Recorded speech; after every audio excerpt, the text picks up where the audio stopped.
You're not tired. Your mind is just too loud. That's it. That's the real reason you can't focus, why you feel overwhelmed, why peace seems like some far off dream you never get to reach. You're overstimulated, overinformed, overthinking every damn thing. You're scrolling through distractions, not solutions. And somewhere along the way, you forgot what silence even feels like.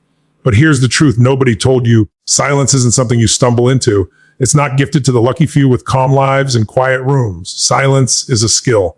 And like any skill, it must be trained, sharpened, and practiced until it becomes your default. The problem is most people only pursue stillness when they're on the edge, anxious, burned out, exhausted. They sit down to meditate and expect instant peace. But what they find instead is mental chaos, thoughts bouncing like a pinball machine, regrets from the past, worries from the future, all flooding the system at once. And so they give up. It doesn't work. I can't meditate? No. You just haven't learned how to suffer through the silence yet. Silence is resistance. It's withdrawal from the addiction to noise. And just like detoxing from sugar or caffeine or any high, your body and mind will fight it. They'll do everything they can to pull you back into distraction, into movement, into noise. But if you sit long enough, if you stay with the discomfort instead of running, you'll notice something magical. The storm passes. The noise gets quieter. Your thoughts lose their grip because the mind, like any wild animal, only runs wild when it's not observed. When you bring awareness to it calmly, without judgment, it slows. It softens. It becomes something you can work with instead of something that works against you. And that's where true inner power begins. This is what monks know, what elite athletes know, what world-class performers know. It's not about controlling the world. It's about not letting the world control you. And it starts with learning to sit with yourself in the raw, unfiltered silence of your own mind and not be afraid of what you find. You want clarity, you want emotional strength, you want peace, then stop chasing external calm and start training internal control. Make silence your workout. Start with 2 minutes, then 5, then 10. Each time you return your wandering mind back to breath or stillness, that's a rep. And just like lifting weights, those reps build real strength, the kind of strength that doesn't flinch in chaos, that doesn't break when things get loud, that doesn't crumble under pressure. Because here's the ultimate truth. Stillness isn't weakness. Stillness is dominance. The man or woman who can sit in silence, completely still, and not run from their own thoughts, that person is dangerous because nothing outside of moves them anymore. You want to clear your mind. Don't escape the noise. Outgrow it. Your breath is the only thing that's truly with you from the moment you're born to the moment you die, not your thoughts. Not your emotions, not your body. Even that changes. But your breath, that's your constant. And yet most people go their entire lives without ever learning how to use it. We breathe shallow. We breathe without presence. We breathe like we're trying to survive, not like we're trying to live. And in doing so, we miss out on the single most powerful tool. We have to calm the mind and anchor ourselves in the present moment. Because the breath, if you learn to control it, becomes your lifeline to clarity. Think about it. When you're anxious, how do you breathe? Your rapid chest level gasps. Your nervous system is on high alert. Your mind races because your body is signaling panic. But when you slow your breath, when you take control of the inhale, stretch out the exhale, your biology shifts. Your heartbeat steadies, cortisol drops, blood pressure stabilizes. You're literally rewiring your state without a pill, without a podcast, without anything external. That's not spiritual fluff. That's neuroscience. Controlled breathing is one of the few tools that taps directly into both the autonomic nervous system and the conscious mind. That's powerful. Because it means you don't have to wait to feel better. You don't have to hope motivation shows up. You can breathe your way back into control, and it doesn't require hours of meditation or a quiet mountaintop in Tibet. You can do it while standing in a grocery line, in traffic, before a big meeting. During an argument, the breath is always available. The question is, are you using it or ignoring it? Let me make this even clearer. If you cannot control your breath, control your state. And if you can't control your state, then what can you control? Because your state, your emotional and mental condition, is the filter through which you interpret every experience in life. Breathing with awareness is the first step in mastering your state. You don't need fancy techniques to start. Just practice this. Inhale slowly for 4 seconds. Hold it for 4. Exhale slowly for 6. Repeat. Feel the shift. At first, your mind will fight it. It's used to chaos, to speed, to drama. It doesn't like stillness. But with each breath, you're reclaiming territory, not just in your lungs, but in your mind. And the more consistent you are, the more natural it becomes. Eventually, it's not something you have to remember to do. It's something you return to, like coming home after being lost for too long. You see, the breath doesn't lie. It doesn't distract. It doesn't live in the past or the future. It lives here, right now. And if you can meet it here, you can meet yourself here too. That's the magic. You're not breathing to escape your thoughts. You're breathing to rise above them, to create space between stimulus and response, to step off the emotional roller coaster and stand on solid ground. Because in that space, that sacred pause, you find power. The power to choose your reaction, the power to reset your state, the power to not let the world dictate who you are. So if your mind ever feels too full, too loud, too chaotic, start with the one thing that's always been yours, your breath. And from that breath, build your peace. You ever stare at a candle flame? I mean, really look at it, not glance, not judge it, not think, this is silly. Why am I doing this? But just observe, no commentary, just presence. You see, most people think meditation is about emptying the mind, and sure, that's part of it. But what if I told you it's more about noticing the thoughts without letting them drag you into their chaotic storylines, noticing the world around you without labeling it? That's what mindful observation does. It pulls you out of the storm and drops you straight into the eye of it. Calm, still, awake. Mindful observation is a practice. It's not just for monks or yogis sitting cross-legged under waterfalls. It's for you, right here, right now. Whether you're on a subway, walking through your neighborhood, or sitting in your kitchen with a cup of tea, observation is a way to connect with the present moment so deeply that the noise in your head simply softens. Let's get practical. Choose an object, a leaf, a coin, a glass of water, something ordinary. Now look at it like you've never seen it before. Trace its textures with your eyes. Notice the colors, the tiny imperfections, the shape, the shadow it casts. But here's the key. Don't name anything. Don't say this is a shiny coin or this is a dirty leaf. Just see it. Experience it. What you're doing in that moment is rewiring your brain. You're shifting from analysis to awareness. You're stepping out of reactive mind, the part that judges, plans, worries, and into the observing self. The part of you that watches without attachment. Why is this important? Because most of our mental stress comes not from what's happening, but from how we think of what's happening, the judgment, the overthinking, the labeling. This is bad. This isn't fair. I'm failing. It's constant and it's exhausting. But when you practice mindful observation, when you just see instead of think, you reclaim a part of your mind that's been hijacked by autopilot. You gain clarity. You slow down time. And in that space, you can breathe. You can think clearly. You can reset. Now, let's go deeper, because this isn't just about calming the mind. It's about taking back control. When you train yourself to observe without reacting, you're building emotional discipline. You're learning to pause before responding, to notice your triggers, to become the master of your inner world. In a world that's constantly trying to grab your attention, this one skill, this ability to observe without judgment, becomes a superpower. It helps you stay grounded in chaos. It helps you reconnect with what's real. Because here's the truth. Peace isn't found in silence.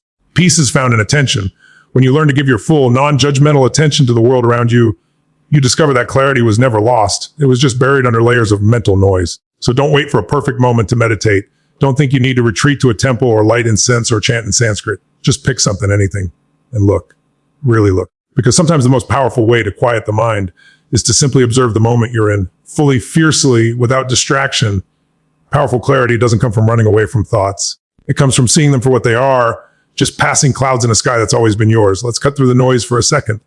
You want to calm your mind, get back your focus, feel like you're not drowning in your own head all day. Then you need to understand something simple, ancient, and absolutely transformative. Your breath is the most powerful tool you already have, and you're probably ignoring it. Most people go their entire lives without ever becoming conscious of their breath. They breathe to survive, not to thrive. But when used intentionally, your breath can become a direct pathway out of chaos and into clarity. Now listen, your breath is always in the present moment. Always. It's never in the past, never in the future. You can't breathe yesterday's breath. You can't inhale tomorrow's. So the moment you bring your awareness to the inhale and the exhale, what happens? You're here. You're now. And no is the only place your power lies. The problem is most of us live in our heads, not in the moment. We're stuck reliving past mistakes or rehearsing future disasters.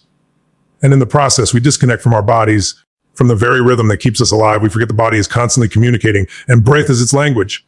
Try this. Just take a deep breath right now, slowly in through the nose and out through the mouth. No need to fix anything. Just feel it. Feel the air filling your lungs, expanding your ribs. Feel the release as you exhale. That's you anchoring yourself. That's you interrupting the storm. Why is that so effective? Because breath regulates your nervous system. When you consciously slow your breath, you send a message to your brain. I'm safe. I'm in control. It activates your parasympathetic nervous system, the part responsible for calm, clarity, and healing. That's not woo-woo. That's neuroscience. And here's the deeper truth. The breath doesn't just calm your body. It creates space in your mind. That space is where transformation happens. It's where you make new choices, where you respond instead of react, where you realize that your thoughts are not you. They're just thoughts. You can watch them like clouds. You let them pass, and you can return again and again to the breath. In meditation, the breath becomes your anchor, your home base, your reset button. Every time your mind drifts, and it will drift, don't get frustrated. Just notice it, smile at it, and gently return to breath. Over time, you'll find that you don't get pulled into the drama of every thought. You'll develop discipline, not just focus, but emotional control. You'll stop being yanked around by stress, by fear, by distractions. Instead, you'll start living from a centered place, a powerful place. And that right there is where the mind begins to clear. You don't need more apps. You don't need perfect silence. You don't need to escape to Bali. You just need one breath followed by another. Because each breath is an invitation to return to yourself. And when life gets loud, when the world feels like it's spinning too fast, come back to the thing that's always been with you, your breath. It's not just air. It's awareness. It's presence. It's power. So when in doubt, breathe. When overwhelmed, breathe. When lost in thought, breathe. Because every conscious breath is a vote for your peace and a doorway back to the version of you that's grounded, clear, and unshakable. Let me ask you a question. Have you ever noticed how relentless your mind can be? You sit down to meditate or just try to get a moment of peace, and suddenly your brain starts throwing thoughts at you like a tennis ball machine on overdrive. Regrets, to-do lists, insecurity, future plans, that one awkward thing you said in 2016, all of it firing off without warning. And for most people, the instinct is to fight it, to push it all away, to silence the noise. But here's the real secret. You're not supposed to stop thinking. You're supposed to stop attaching to the thoughts. See, meditation isn't about having a blank mind. That's a myth. It's about becoming the witness to your mind. You don't need to wrestle your thoughts into submission. You need to observe them without judgment. Think about it. If you're standing by a river and leaves are floating by on the surface of the water, you don't jump in and try to control the flow. You just watch. You let the current carry the leaves. You let them pass. Your thoughts are those leaves. And the more you practice observing them, without labeling them good or bad, right or wrong, the more you realize something truly powerful. You are not your thoughts. You're the awareness behind the thoughts. Now I want you to hear that again, not just in your ears, but in your soul. You are not your thoughts. You are the one who watches them. That simple shift in awareness is a game changer. It breaks the illusion that you're trapped by your mind, because you're not. You're just identified with it. And when you break that identification, when you watch your fear without becoming afraid, when you notice your anger without lashing out, when you hear your doubt without shrinking, that's when the real power shows up. That's when your mind starts to clear, because judgment creates tension, and tension creates more mental noise. But observation creates distance. It creates space. It gives you the room to choose. The moment you stop judging your thoughts, you stop fueling them. You take away their power. And from that place, even the most chaotic thought loses its grip. It's like watching a storm through a window. You can see the thunder. You can hear the rain, but you're not getting soaked. You're safe inside. You're grounded. That's what observation does. It puts you in the seat of the observer, where clarity and calm become possible. So when you sit in silence and the flood comes, don't run from it. Don't try to fix it. Don't call it bad. Just notice it. Label it gently thinking, and return to your breath again and again. At first, it'll feel hard. It'll feel repetitive, but over time, something shifts. You start catching your thoughts faster. You start recognizing the patterns. And then here's the breakthrough. You start breaking them, because you can't change what you don't see. So don't chase peace. Don't chase perfection. Just become aware. Become the witness, and let your thoughts pass like clouds across the sky. Because the moment you stop judging your mind for being messy is the moment it starts to clean itself. Have you ever noticed how your body often knows what your mind refuses to say? Sometimes your anxiety shows up as tight shoulders, your frustration lives in your jaw, your sadness drags your spine forward. Long before you consciously register your emotions, your body speaks them through posture, tension, rhythm, or stillness. That's not random. That's wisdom. And if you're only meditating in silence, eyes closed, cross-legged, you're missing a powerful doorway to clarity, because movement itself can be meditation. People often think meditation means sitting still. But for many of us, stillness becomes a trap, not a tool. We sit there fighting thoughts, resisting emotions, trying to empty the mind like it's a bottle we can pour out. But the truth is, sometimes you don't need to empty it. You need to move through it. Motion creates emotion. That's a core truth I've seen transform people again and again. And just as you can change your physiology to shift your mindset, you can use physical movement to clear mental clutter. Let's break this down. When you walk without distractions, without a phone in your hand, just a simple conscious walk, your mind begins to unwind. The rhythm of your feet becomes a mantra. The forward motion signals the brain that you're making progress. And suddenly, thoughts that once felt tangled begin to unravel. Not because you forced them to, but because the body led the way. It's the same with practices like yoga or Qigong or even focus stretching. These are not just exercises, they're moving meditations. Every stretch, every breath, every repetition is a conversation between the body and the subconscious. You start to hear what's underneath the surface, not by thinking harder, but by softening into movement. And the science backs it up. Movement increases blood flow to the brain, enhances neuroplasticity, and decreases stress hormones like cortisol. But beyond the biology, it's about presence. Because when you're truly immersed in your body, you're not stuck in the past and you're not chasing the future. You are right here in the now. And now is the only place clarity can exist. I've met people who tried every traditional meditation technique and still couldn't quiet their mind until they picked up a jump rope or started dancing or simply stood up and took 5 deep breaths with full body awareness. Suddenly everything shifted because they stopped trying to escape their body and started listening to it. Here's the deep truth most people miss: your mind and your body are not two things. They are one system. And when one is stuck, the other can unlock it. You don't always need to silence your mind. Sometimes you just need to move your body and let the silence come naturally. So if you're someone who feels restless in stillness, that's not a flaw, it's feedback. Maybe your doorway into deep awareness isn't through quiet. Maybe it's through motion. Maybe your clearest thinking happens when your feet are on the trail, or your arms are moving in rhythm, or your breath is synced with movement. That's not wrong. That's your path. So honor it, move. Walk, stretch, dance. Breathe. Let your body become the gateway to a clearer mind, because sometimes the fastest way to stillness is through motion. So let me leave you with this. You don't need more time. You don't need more advice. You don't need another technique. What you need is to begin. Right? Not tomorrow. Not when life slows down. Not when everything feels perfect. Because clarity doesn't come from waiting. It comes from movement, from stillness, from breath, from presence.